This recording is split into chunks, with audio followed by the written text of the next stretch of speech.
Thank you everyone so much for coming. My name is Chance Kawar. I am the Pitzer College Student Senate Secretary. I'm a member of the Executive Board.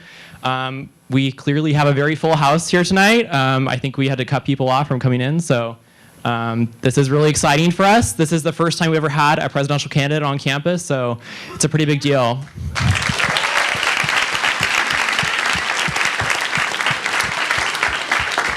Just a couple reminders, if you could silence your phones out of respect for the governor speaking today. And then after the governor speaks, there will be an opportunity for Q&A.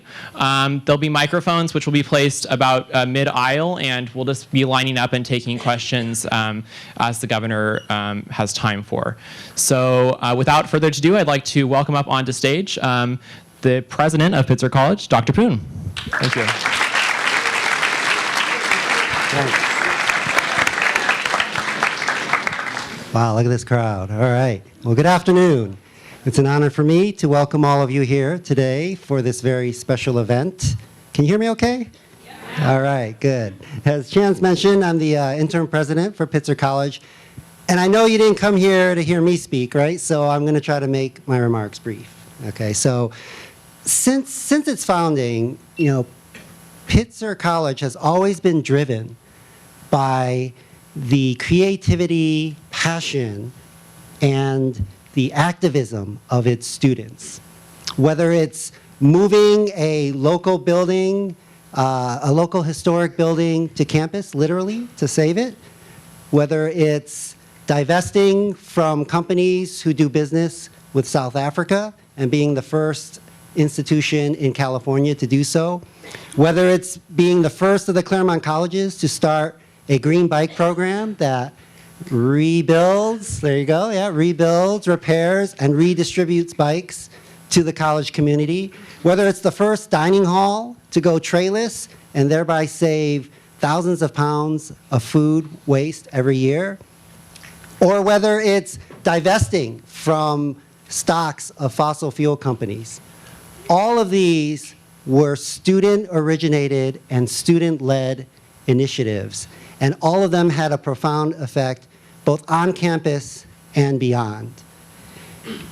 Time and again, Pitzer students have exhibited a tenacity and an indefatigability to get things done. And so it really shouldn't have surprised me, although it did, when this past Sunday, Student Senate members emailed me and said, we were able to get presidential candidate, Governor Martin O'Malley, to be our first speaker in our Mindful of the Future speaker series. And so, again, that's just another example. What college has a speaker series organized, planned entirely by the students? Another example of our student leadership. So it gives me great pleasure to introduce two of these Senate members who were responsible for organizing this event, who will then introduce our esteemed speaker. First, we have Andrew Lydens. Andrew is Student Senate President at Pitzer College and a member of the class of 2017. Andrew hails from Singapore and is majoring in international political economy. Andrew runs for Pomona Pitzer cross country and track and field. And he's also, he's also a lead mentor for Pitzer's new student mentor program. Josue Pasillas has some fans. He's he's Student Senate Vice President and also a member of the class of 2017. Josue hails from Waukegan, Illinois, and he's majoring in, urban studies and public affairs, right? Thank you. Self-design major, right? And Josue he actually works for Pitzer's advancement office, and he's also a mentor for our new student program. So please join me in thanking Andrew, Josue, and the other Student Senate members who made this event possible.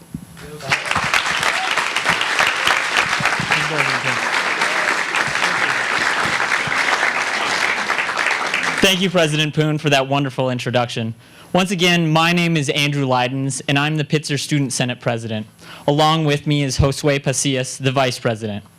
We are happy to welcome all of you to the first official event of Pitzer Student Senate speaking series, Mindful of the Future.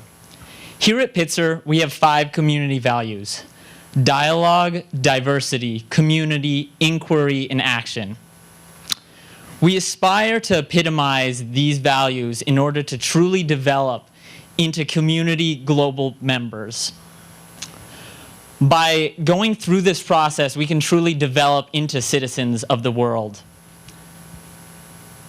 And I would like to welcome you once again to this wonderful event. Josue? Thank you, Andrew, and thank you all for being here today with our special guest. Martin O'Malley served as governor of Maryland from 2007 to 2015, and under his tenure as governor, he abolished the death penalty in Maryland, he signed the DREAM Act to give more students the opportunity to a college education, and he signed marriage equality into the law of the land. Also under his leadership, Maryland recovered 100% of the jobs lost during the national recession, and Education Week named Maryland's public schools the top schools in the country for 5 years in a row. But before becoming governor, he served as mayor of Maryland for 2 terms, where Time magazine named him one of America's big 5 cities' top mayors. And now he's running for president of the United States. So without further ado, let's welcome Governor Martin O'Malley to Pitzer College.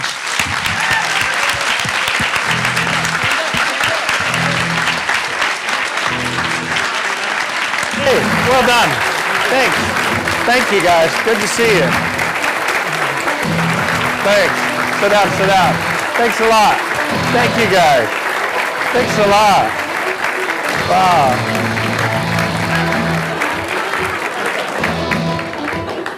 Everybody needs theme music, right? Hey, it's wonderful to be with you guys. Thank you for taking the time out of your day to be here, and President Poon, thank you for your remarks and for your introduction, and Josue, thank you very, very much for all of the work that you did, and all of you for coming out today. I enjoyed hearing some of the things that, if I remember correctly, what were the shared values? Diversity, dialogue, community, inquiry, and action. Those are pretty good things, huh?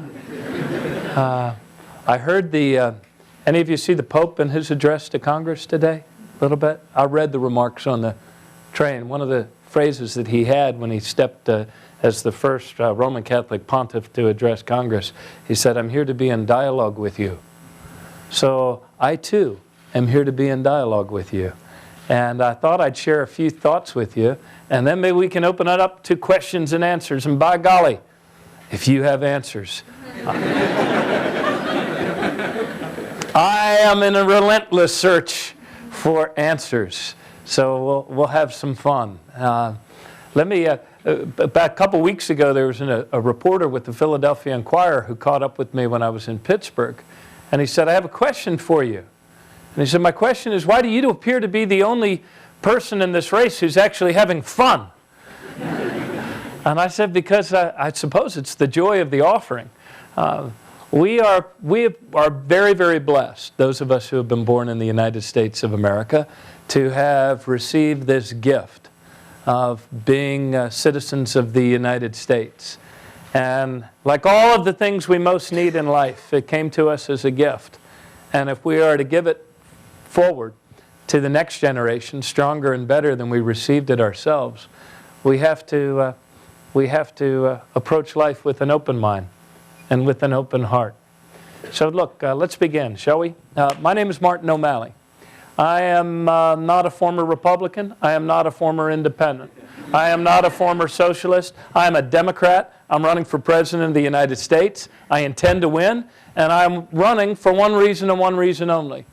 And that is to rebuild the truth of the American dream that you and I share, and that you and I want to be able to pass on to our kids and to our grandkids. The truth of our times is this: there is a growing injustice and a growing inequality in our country. 30 years of bad economic policies, which went by the name of trickle-down economics, have kept wages low for the vast majority of us, remove regulation everywhere it could, even from Wall Street, and has concentrated wealth and power so firmly in the hands of so few that it is literally taking opportunity out of the homes, out of the wallets, out of the neighborhoods of the many. And whenever a nation reaches this point in her history, there's only two paths forward, and only one of them is good. You and I, in other words, are part of a living, self-creating mystery called the United States of America. But the promise that's at the heart of that mystery is not some vague, amorphous idea out here someplace. It is the very real, concrete promise among us and between us that wherever you start in our country, you start, whatever your parents' zip code, whatever their income levels, but through your own hard work, your own determination, your own grit, your own drive, your own talent, and your own love of family, you should be able to get ahead. My wife Katie and I have 4 kids, and 2 boys, 2 girls. Rich people couldn't do better. And my oldest daughter is 24, and she is a 3rd grade teacher at Walter P. Carter Elementary School in Baltimore City. And 100 days ago, after her dad announced for President of the United States, there was a buzz in the room when she returned to her 1st grade class, 100% adorable, eager to learn African-American kids. And a little girl named Sabina came up to her, true story, and tugged her by the sleeve and said, "Miss O'Malley, I'm not so sure about this idea of your father running for president. Because quite frankly, I kind of like Barack Obama." Well, a lot of us like Barack Obama, and for good reason. 8 years ago, our country was this close to being plunged into a second Great Depression. And we elected a new leader. As our party, as the Democratic Party often does, we brought forward a new leader who would make not the popular decisions, but the best decisions possible to move our country in a better direction. And so here's the good news. Our country is doing better. We have now created 66 months in a row of positive month-over-month job creation. And that is the very good news. We're the only species on the planet without full employment. There is no progress without jobs. So that is the very good news. But look, here's the tough news of our times. And it is this, that for the first time this side of World War II, 70% of us are earning the same or less than we were 12 years ago. And that's not how our country's supposed to work. That's not how our economy's supposed to work. That's not how the American dream is supposed to work. Last year, bonuses on Wall Street alone, bonuses alone, totaled more than every American working full-time at minimum wage made combined. My dad went to college on a GI Bill. My daughter's graduated from college with a mountain of bills. I mean, we now saddle our graduating generations with more debt than any advanced nation on the planet, any developed nation on the planet. And folks, that's a choice. That didn't happen by accident. That didn't blow it, off of the latest El Nino or off the Gulf Stream. That's the product of the choices we make. And we have better choices to make. In tougher times than these, Franklin Roosevelt told us not to be afraid. In very changing times and in a dangerous world, John Kennedy reminded us that to govern is to choose. What I say to you is that progress is a choice. Job creation is a choice. Whether we give our children a future with more opportunity, more health, more security, this too is a choice. There are many of us running for president in the Democratic Party, and on October 13th you'll get to meet us all finally. We're finally going to have debates. How about that? What a great idea. We get to answer those other guys, mostly guys. But on October 13th, you will hear many of us make progressive promises. But I am the only candidate in this race who has 15 years of executive experience, new leadership, forging a new consensus to actually get progressive things done. Among them, making our state the first state in the union to pass a living wage, raising the minimum wage, making it easier for people to vote rather than harder. What a radical idea. Passing the DREAM Act, passing marriage equality, defending both of them at the ballot box, making it easier for people to join labor unions and bargain collectively for better wages, going 4 years in a row without a penny's increase to college tuition. Why? Because we understood that the genius of our nation, as plainly as I can underscore it, is this: that we take action, that fifth principle, right? We take action every generation to include more of our people more fully in the economic, social, and political life of our country. That's what we do in every generation. And in fact, it was that sort of American capitalism, American economics, put into practice for the better part of 240 years that earned us the brand all around the world that no other nation has ever earned of being the land of opportunity. If we want our land to continue to be the land of opportunity, we have better choices to make. And in this race 3 weeks ago in Iowa, the first in the nation contest, I rolled out 15 strategic goals for how we can rebuild the truth of the American dream we share, not with words, but with actions. The way we made that progress in Maryland, the way we reduced our incarceration rate to 20-year lows, even while reducing violent crime to 30-year lows, how we made college more affordable, how we made our public schools the best in America 5 years in a row, it was actions.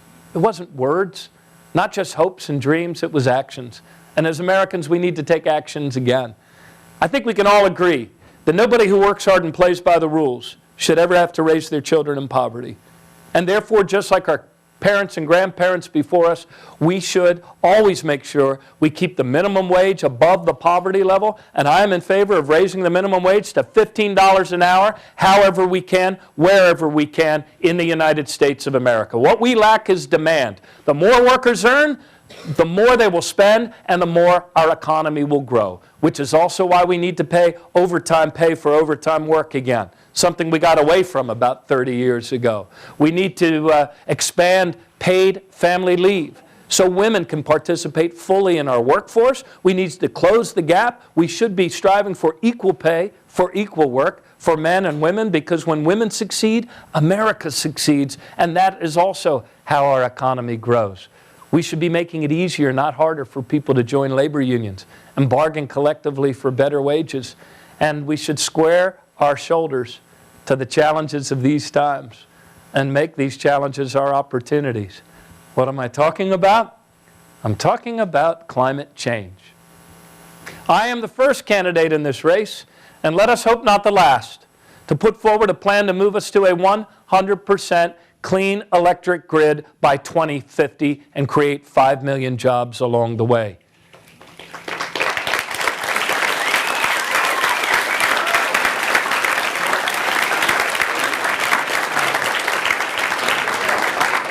You want to get wages to go up and not down? Then how about just as our parents and grandparents, we get 11 million of our neighbors out of the off-the-book shadow economy by passing comprehensive immigration reform with a path to citizenship for all of our citizens.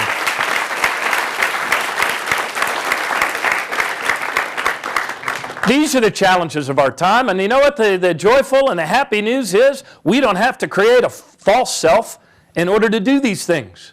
We don't so much need a new formula. We have to remember a couple of timeless truths, and one of them, very importantly, is this. Our economy is not money. Our economy is people. It is all of our people. And the way we create a future with more and a country with more opportunity rather than less is in part, yes, by making our own country stronger, by engaging and involving more of our people more fully in the economic, social, and political life of our country. I'm excited about this race, and I'm excited about these times. And I need your help. We have just come through a summer of anger and discontent when people in both parties have expressed their frustration and their anger with the establishment leadership of both parties. But neither party ever nominates angry. And at the end of the day, we all have to figure out which of those human beings offering themselves to be our president has the ability to lead us forward. I need your help. I am not the candidate of big money. I am not the candidate of big banks. In fact, I believe that I've put forward, in fact, on our website, a plan for reining in excesses on Wall Street. Glass-Steagall worked for 70 years. We should reinstitute Glass-Steagall again. We should stop letting the captains of Wall Street and the bullies of Wall Street and the big banks tell us how to run their exclusive economy, and instead we should return to our true selves. I also am opposed to the Trans-Pacific Partnership, and for that matter, any secret trade deal that our Congress is forced to vote on before we're allowed to read it. There are all sorts of issues that we can talk about here coming up, but the one main issue that we have to answer in this race is this. Do we still have what it takes? Do we still have what it takes to forge a better future for ourselves and for our kids? I believe we do. And I believe that you believe it as well. There are many people who say to me as I trudge across Iowa, jump up on the chair and give the talk and roll forward, that, man, you're facing tough odds. This is an uphill fight. Well, you know what? There's a lot of people that would look at you and say that the odds of our averting climate disaster is a tough fight. That our ability as a people to make our country stronger and to come through these rather divided and polarized times and give our kids the American dream living and alive and true and well, that that's a tough fight. I like tough fights. I like the long odds. And I never bet against the United States. Maybe the toughness of the fight is the way the hidden God has of telling us that we're actually fighting for something worth saving. Our country's worth saving. Our kids' future is worth saving. This planet is worth saving. And it's really not up to other people. It's not up to other countries. It's not up to the big banks. It's not even about the big money trying to take over our politics. It's about us. You and me. Us. You period, S period. I need your help, and I thank you for coming out here today. Thanks. Thanks. Thank you, guys.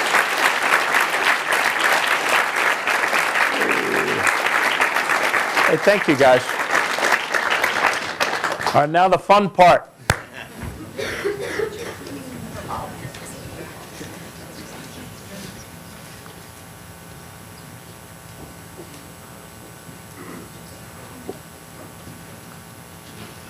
Are there any rules I need to express? Yeah, people are welcome to line up behind the microphone. People are welcome to line up behind the microphones. Is there any time limit on questions or speeches? I think we're going to get to one question per person. Okay. All right. And I'll try to be succinct in my answers. Which way do you want to go first? To the right or to the left? Always the left. All right.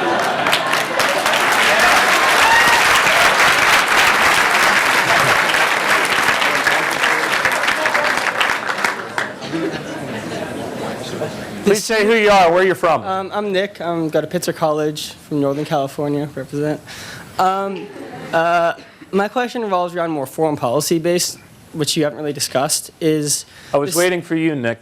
The Syrian conflict is a dilemma, because on one side we have an illegitimate dictatorship who the United States doesn't recognize, who's dropping barrel bombs in people's houses.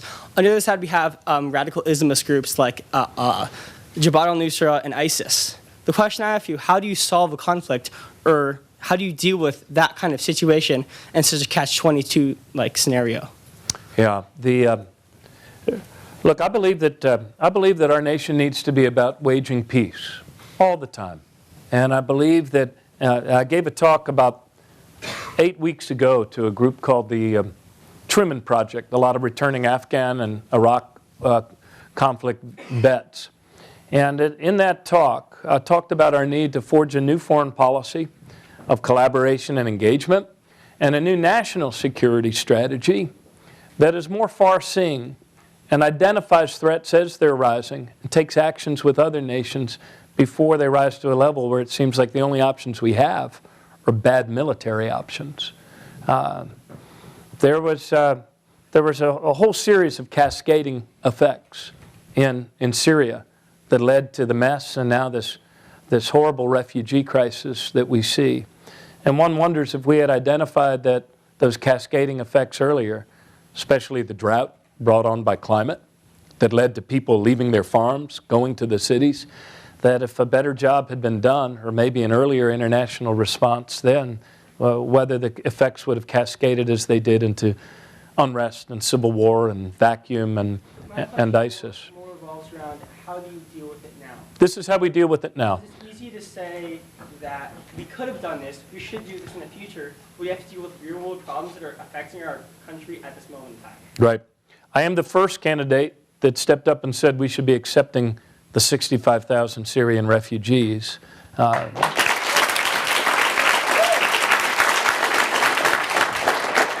I believe Secretary Clinton joined me in that within the last couple of days. So we need to lead in the face of this humanitarian crisis. Making room for 65,000 refugees in a country our size is akin to making room for 6 more people in a baseball stadium that already holds 32,000 people. That doesn't get rid of the stem of the issue. Yes, Nick, I'm not done. But yeah, I think we're in for a long haul here, and I think we have to work collaboratively with other people who are on the ground there to contain ISIS, to degrade ISIS, to interrupt their propaganda, and which is why, another reason why stepping up in the refugee and the humanitarian crisis is important. Don't for a second think that nations of that region aren't watching how we act in the face of this humanitarian crisis. I think we also need to do a much better job of cutting off their finances, and I think this is a long-term sort of containment goal here, and where we have other nations to work with, we need to work with them, acknowledging that in other theaters and other arenas, there are adversaries, but sometimes our interests align in this case. And I'm glad to see that the President will be sitting down with Vladimir Putin. I think it's important that we always talk. That's not to give blessing to what he's done in Crimea, but that is to say that perhaps there is an alignment of interest where bringing stability to Syria is concerned, or some sort of more peaceful transition than what we're facing right now, with less damage and with less death and with less carnage. So I don't believe that there's a quick and easy answer, but that's the framework as I'd approach it. Thank you, man.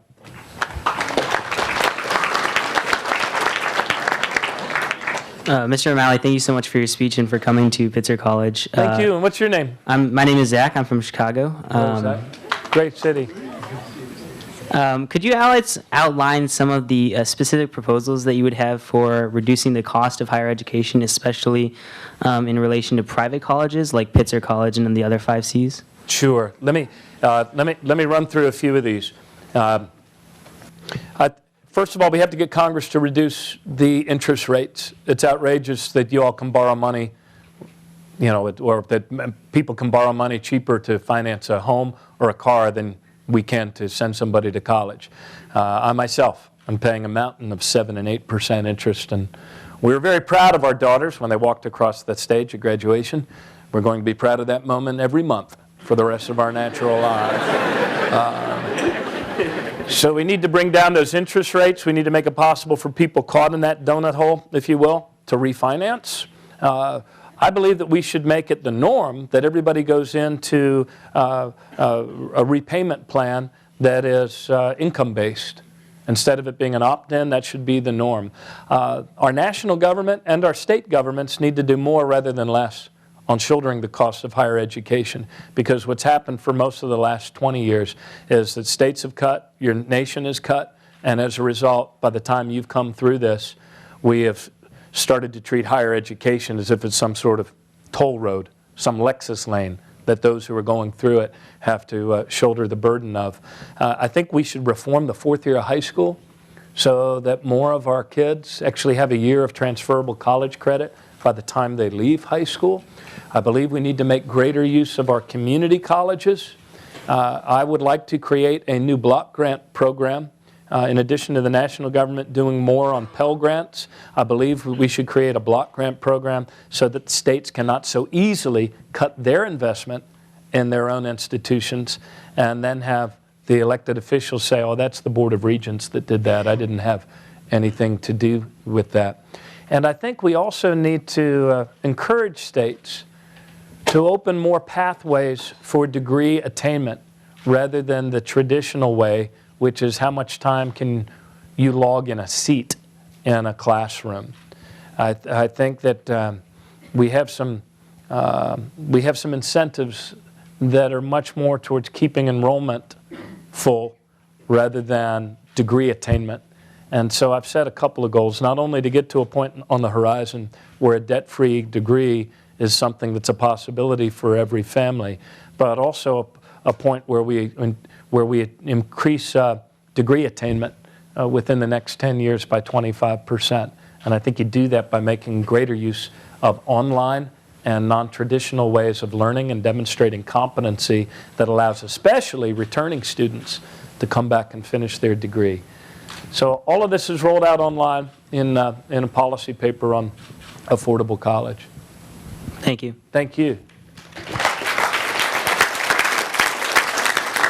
Which would also be a huge help for our economy, because we're about to create a huge drag if we keep saddling you all with lifetimes of debt. Yes, sir. Hi, my name's Brennan. I'm from the San Francisco Bay Area. And in 2008, President Obama advocated for progressive reforms such as closing down Guantanamo Bay and a single-payer healthcare system. Both of those have not come into effect as of today. So how would you work with partisan and divided Congress in order to ensure that progressive reforms could be enacted under your presidency? Yeah, Brendan, this is a question I get every place.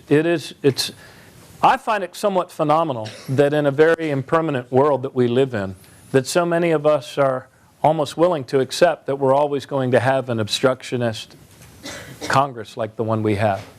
So Congress changes every couple of years. Here, another way to say it. Look, I think we can all agree that we're not going to be here forever, right? Neither will this Republican Congress. Neither will this Republican Congress. So every 2 years, we elect a new Congress. And in this national conversation that is a presidential election, we have the opportunity to forge a new consensus based on our common good and the sort of actions that actually generate and create and make for progress. So I have found also as an executive that you've got to call everybody all the time when they're in the legislature, when they're in your legislature. And I have a confession to make. I actually like politicians. I'm good friends with a number of them. And in my own legislature, while we had a Democratic legislature, it was pretty diverse in terms of, we had a lot of very conservative Democrats from parts of our state that had more cultural affinity with the Deep South than it did with downtown Baltimore. And so there's some things that we only got done because of some Republican votes. Marriage equality was one of them. Repealing the death penalty. Third time around, we were only able to do it because we got some Republican votes. So we have to forge a new consensus. We have to be clear about where we're headed. We have to act like a party again and elect more Democratic governors as we approach redistricting. I'd also love to see us move to a couple of things. Bipartisan redistricting commissions to draw the lines. I'd also like to see us go to publicly financed congressional elections within the next 5 years. And I think the people are ahead of us on that one. Okay? Thank you. Kevin, any water? Yes, sir. Hi, I'm Shyok. I'm from Los Angeles.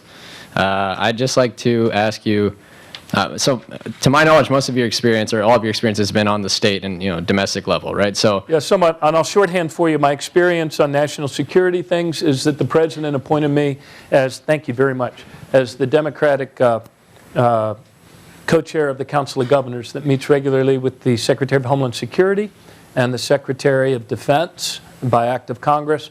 And during every year that I served as mayor after the attacks of September 11th, and every year that I served as governor, the nation's mayors and then governors elected me to be their leader on homeland security issues. I've led trade delegations all around the world, and that's my kind of synopsis on my background on national security and foreign policy things. well, why should we prefer, relatively to you, Hillary Clinton is more experienced on foreign policy, so why should we prefer your leadership on foreign policy to perhaps Secretary Clinton? Because our world has changed, and there is no aspect of American policy in greater need of fresh thinking than our foreign policy. I think it's very hard to look at the world in tumult around us and say that either the Democrats or the Republicans have exactly figured this one out. We are still applying formulas to the past to a new world that's emerging, and our reluctance to let go of Cold War mentalities, I think, inhibits us from a more flexible, adaptive, modern, collaborative, engaged, and far-seeing and holistic approach to foreign policy.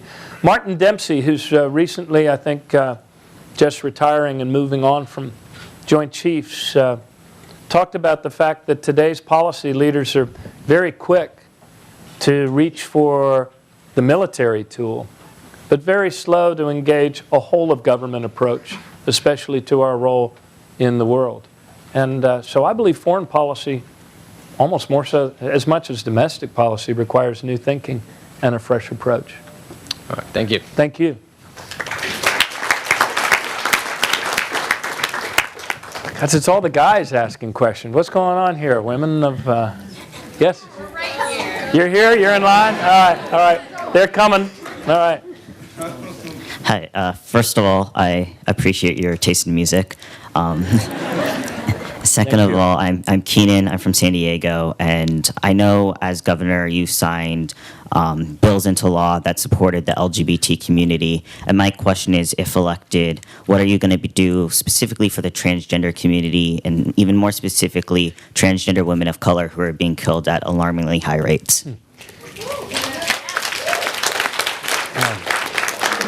Yeah, we not only passed the DREAM Act, but I think my final year we passed a transgender discrimination bill as well. So I believe that the arc of our history always moves to fuller and greater respect for the dignity of all persons in our society. And I think all of us have a responsibility every day as thinking citizens of as a self-governed people to constantly be pushing the edge of that envelope to fuller justice. We haven't talked yet about criminal justice reform, fuller economic justice, fuller and equal protection under the law for all people, including transgender people of every color. Thank you, Brendan. Thank you. Thank you. Yes, sir. Hey, my name is Jordan. I'm from Mount Joy, Pennsylvania, and my question is, it seems to me Where that... is Mount Joy, Pennsylvania? Do you know Lancaster County? Lancaster, I sure do. Borders Maryland, so... Yeah. Yeah, pretty close to you. You all root for the Ravens up there, don't you? Oh, no. My dad's a diehard Steelers fan. Don't say that. Are you a Steelers fan? All right, but anyways, my question is, it seems to me that a lot of the matters that seem important to you and a lot of the points that you have put out are very similar to what other progressive liberal candidates have put out. For example, I feel like a lot of what you're saying is similar to what Senator Sanders is saying. So I would like to ask, what would you do instead of, like, why should I vote for you instead of Senator Sanders? What makes you more worthwhile, I guess?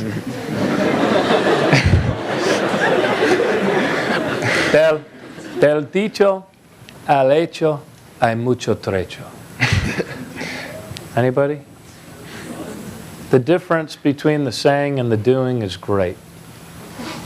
So all of the candidates have great ideas to offer, but only one of us has actually had the executive experience to actually get these things done. And I know our country is larger than a state, but the executive experience and the discipline that comes from having developed a more modern and better way of governing. At the city level, we called it city stat. At the state level, we called it state stat. I'm looking forward to bringing Fed stat to a White House near you. So not only the legislative skills of forging the new consensus, but actually delivering on the executive piece of this is also important to moving us out of these rather divided times. And it's a different discipline than being a legislator. So it involves setting goals, making sure that you itemize the leading actions that drive you to goal, insisting that you get people together every 2 weeks, not to talk about the annual budgetary input, but the bi-weekly output of actions. And and creating a compelling scoreboard so that everybody knows whether you're making progress to hitting your goal or not. That's what I did as governor of my state, 16 strategic goals. Some of them, what were some of the goals? Increasing career and college readiness by 25%, dialing up our renewable energy portfolio from 7% to 20%, cutting greenhouse gas emissions by 25%. Those were goals, but there were actions behind those and in getting those things done. Well, I failed to mention, we also passed comprehensive, after the slaughter of the innocent in Newtown, Connecticut, we also passed comprehensive gun safety legislation that required background checks with fingerprints for the purchase of all handguns, and it banned the sale of combat assault weapons and magazines of more than 10 rounds.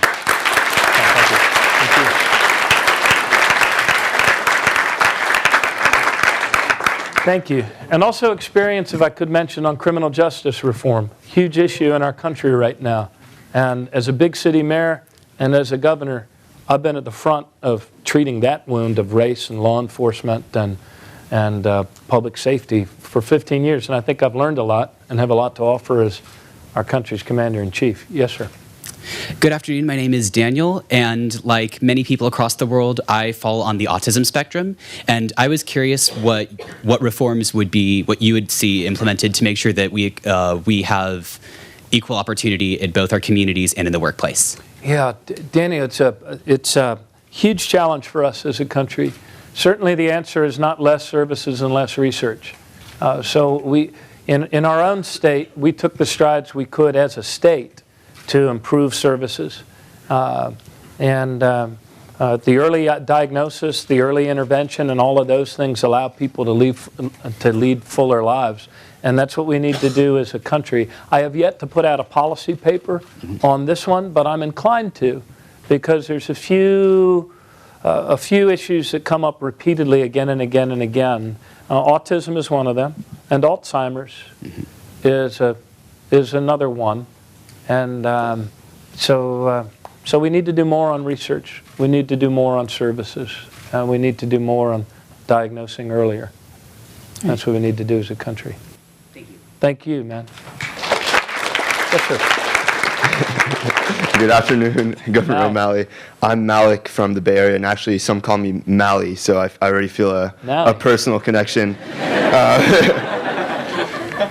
My question revolves, you recently said that the source of America's global strength is in our own prosperity at home. So my question is kind of a two-part question. A lot of candidates that are running, Donald Trump in particular, have been very adamant about, building walls or building ships. There's a lot of building. So my question to you is, would you be willing to cut back on our military budget, which is quite enormous at this point? And how do you suggest we strengthen our international presence financially versus militarily? Yeah, let me say first on your Donald Trump point. I believe that the enduring symbol of our nation is not the barbed wire fence, it is the Statue of Liberty. I'm not for building walls.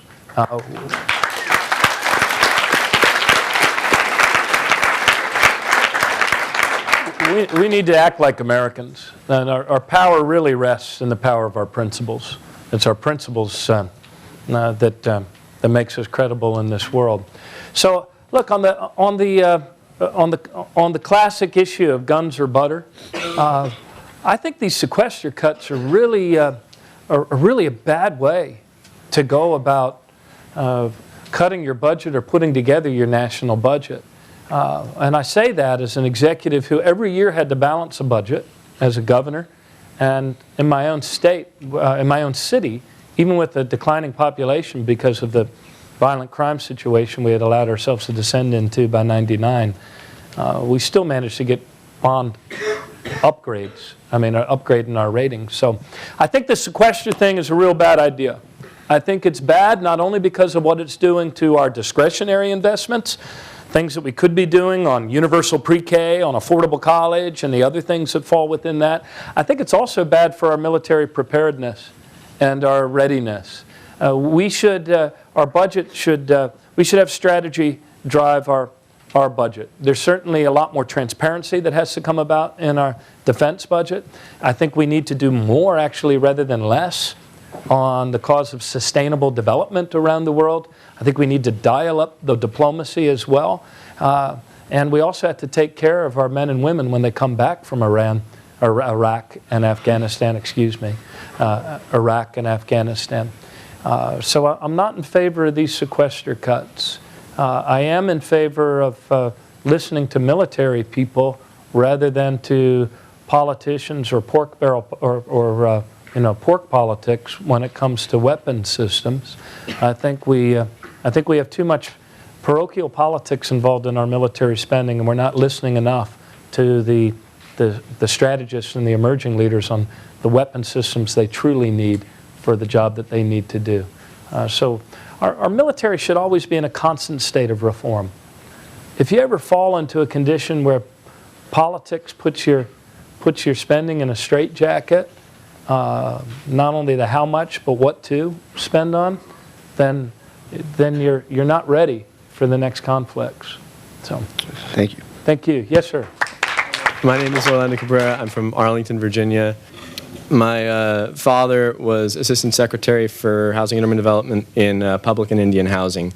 And I saw a lot of the effects of serious poverty under the second Bush administration between the years of 2005 and 2008. I saw a lot of problems on Native American reservations, which came about because of a lot of policy that was anti-Native American, but also afterward, what I saw a lot of was problems with veterans housing as they come back, Section 8 and Section 9 housing under the 1938 Affordable Housing Act, which led to a lot of problems with PTSD, leading to not being able to sustain a job, which led to not being able to sustain living quarters, which led to alcoholism, which led to drug abuse. And I was wondering, what would initiatives that you might have for keeping veterans on the right track to affordable housing, on the right track to keeping their jobs, on the right track to steering them away from drug abuse and alcoholism as they come back from these traumatic zones around the world because of wars that were started by us here in the United States and in part by the actions of others abroad? Yeah, great question. The two biggest requests that we received from our returning veterans at home were for food money and rent money. And there's a continuum. Not all of our veterans need the food money and the rent money, but significant enough do that we should be addressing that problem, because we're creating far bigger expenses by hoping that it's, the Norman Rockwell days of returning home after the Second World War, where I'm quite sure a lot of those veterans also faced many of the same issues, but times were a little different then. So I thought you were going on a different direction on the affordable housing thing, but on the veterans... I tend to go in a lot of different directions. Yeah. It's just this is what I was... So one of the strategic goals I've set is full employment for veterans. I think if we focus on full employment as the goal, that's what I found in our state, that's a way to kind of shake out the bad policies and the gaps in the continuum of reentry in the other areas. But housing is critically important. Food money is critically important. Mm-hmm. I think we need a new agenda for affordable housing in our country. Hope 6 did a lot of good work while we did it, but there is so much more need, especially now, for affordable workforce housing in the centers of our cities, which could also segue and serve a lot of veterans at the same time. Yes, sir. Thank you. Thank you. Yes, sir. Okay, we have time. They tell me for a few more, so let's do this. Let's do lightning round, and so we can get to everybody, okay? If you do 30-second question, I'll do 30-second answer, unless it's like really, really complex. Yes? Hey, I'm Mike Adams. I go to Harvey Mudd College, and I'm from Virginia Beach, Virginia. You stated earlier that you have a plan for 100% clean energy grid, which is great, but it's far from the only environmental problem we face today. Can you elaborate more on your other environmental policies? Sure. I think it's the biggest one we face today, though. I mean, all the other issues, I mean, I've seen what you've done with your campus here, and I mean, the water issue is a huge issue. It's all land, air, and water, right?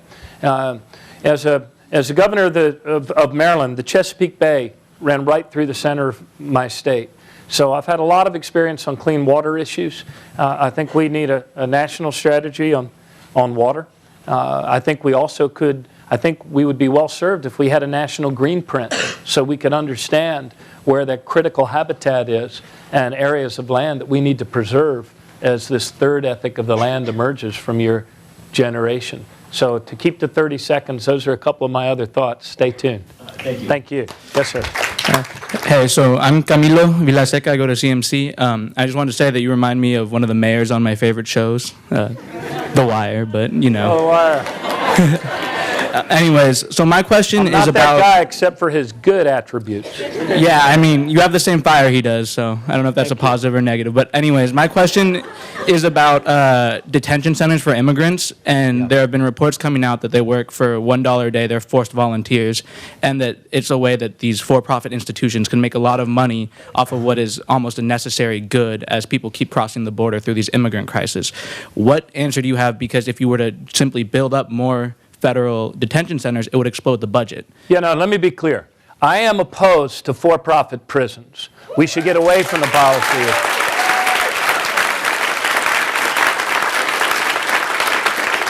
And online, and this is another difference that I have with some of my colleagues that are seeking our party's nomination.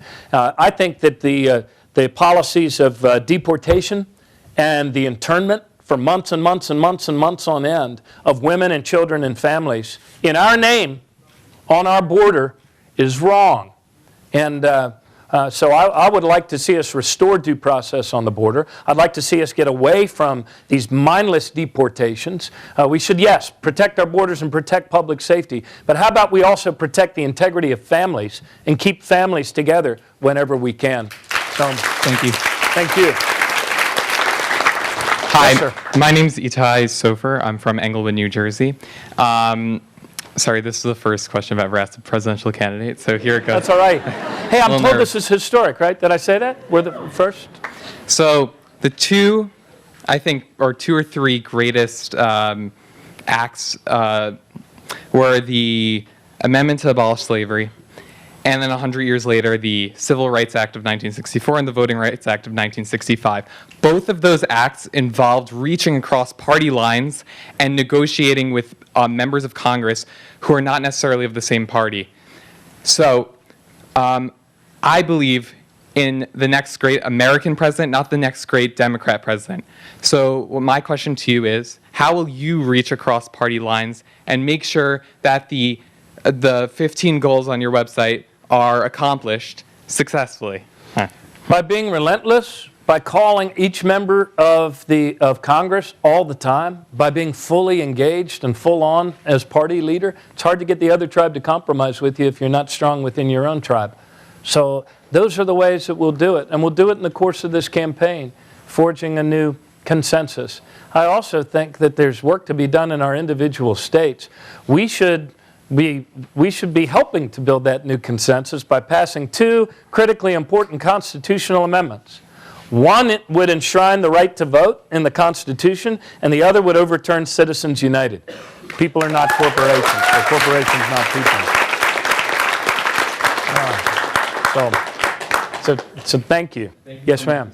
Hi, my name is Natalie Mark, and I'm from Washington, D.C. Hello, Natalie. My question is about Planned Parenthood, and I know the Democrats blocked the bill, but I was wondering what you would do in the future to prevent this from happening again.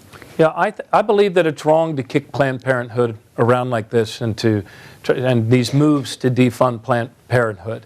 97% of what Planned Parenthood does is about preventive health, and and so I think that there are some decisions that government doesn't make well at all, and the government should stay out of.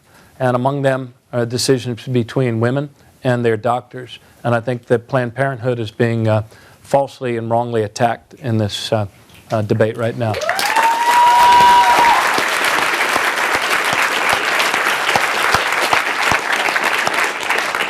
Can I make just a brief commercial announcement? Where's Brad? Brad up there is mostly living in Nevada right now. While Iowa and New Hampshire get all of the attention, Nevada is a critically important early state, and it's not that far from you. So if you are inclined to help in this campaign, I can give to you a rank and commission in this campaign no other campaign can give you. And I'd love to have your help, especially in Nevada. All right, let's go a little quicker. Hey, hello, Governor. I'm Patricio. I'm a sophomore at Claremont McKenna from Mexico City. And I was just wondering if you could please elaborate on your stance Patricio, are you part Irish? No. No? On your stance with Israel? Yes, I am. I've traveled to Israel many times. I believe that Israel is the strongest ally that we have in that region. And I am also in favor of the nuclear negotiations with Iran and the other partner nations. You don't negotiate with your friends, you negotiate with your adversaries. I believe we're a strong enough country to give peace a chance, and now we have to enforce this agreement. That, I believe, is in the best interest of the United States, national security, and the best interest of Israel. Thank you.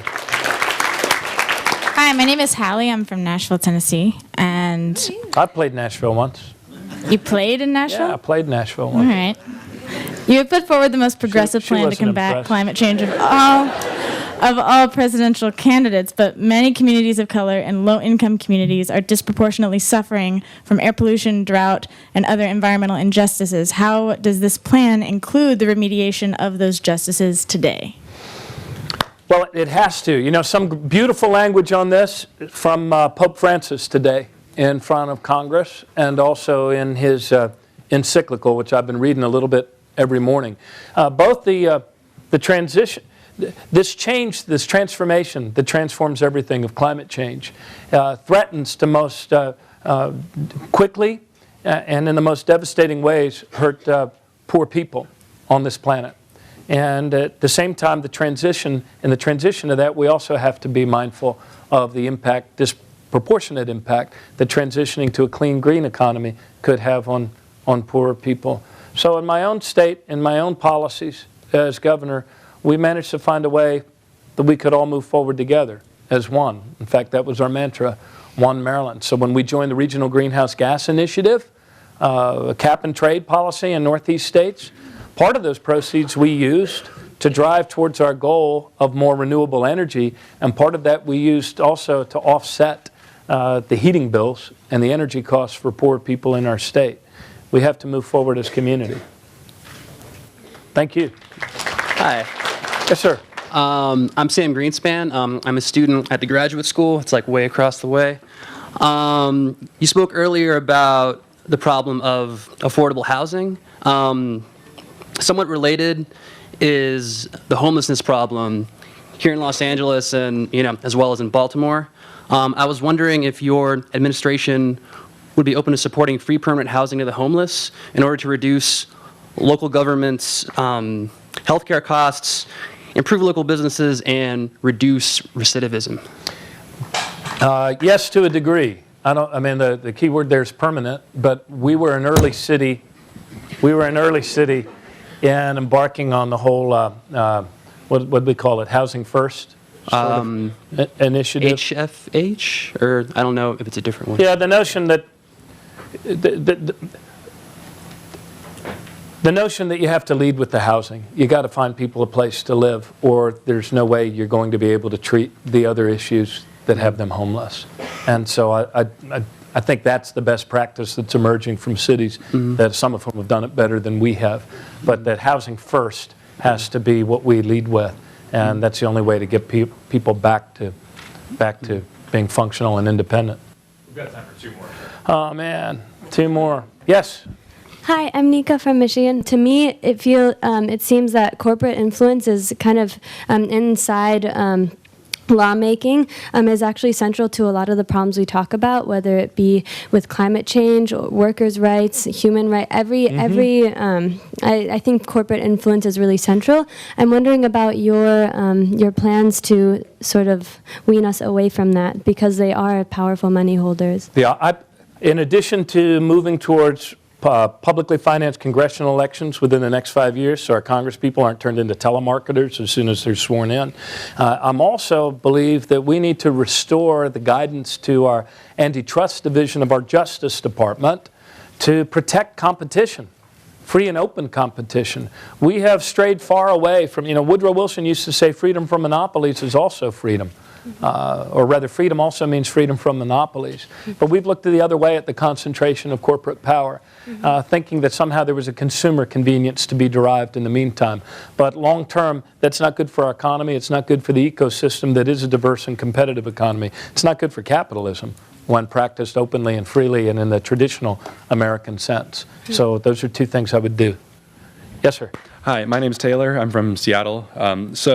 Two of the things you touched on that you wanted to address are the minimum wage increase and then unemployment, specifically among young people like myself. Yeah, I didn't talk about national service. So when it comes to finding first jobs, especially while people are still living with their parents, would it not make more sense to increase the earned income tax credit rather than the minimum wage so that the money can go to families and independent adults or people with children who need it rather than to people like myself so that we can still find minimum wage jobs for our first jobs? Yes, and I'm for increasing the earned income tax credit as well. We raised the earned income tax credit twice while I was governor. I mean, the state version of the earned income tax credit. I also believe that the time has come for us to make national service a universal option for every American that wants to do a year of service, and that too can reinforce the affordable college drive. And maybe from your generation, we can recapture that sense of solidarity that seems to be so elusive among older people, that we're all in this together. And I put forward that national service proposal online as well, which is not a bad way to go looking for a job for a year. Yes? Hi, Governor. Hi. My name is Rebecca, and I'm from Denver, Colorado. I love Denver. Me Just too. there last week.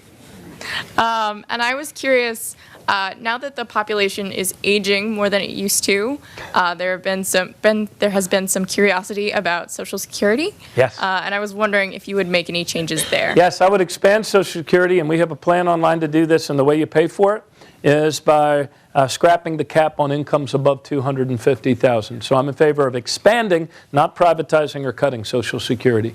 Thank you. Yeah, we got to go. I think we got to go. I'm sorry. Stick around for a few minutes. Okay. All right. Yeah. Thank you Yeah, once thank you again. guys. Thank Thank you you and for all you coming. who waited in line. Thank you for your Thank you. attendance. Thanks a lot. And most importantly, thank you, Governor O'Malley, for coming down today.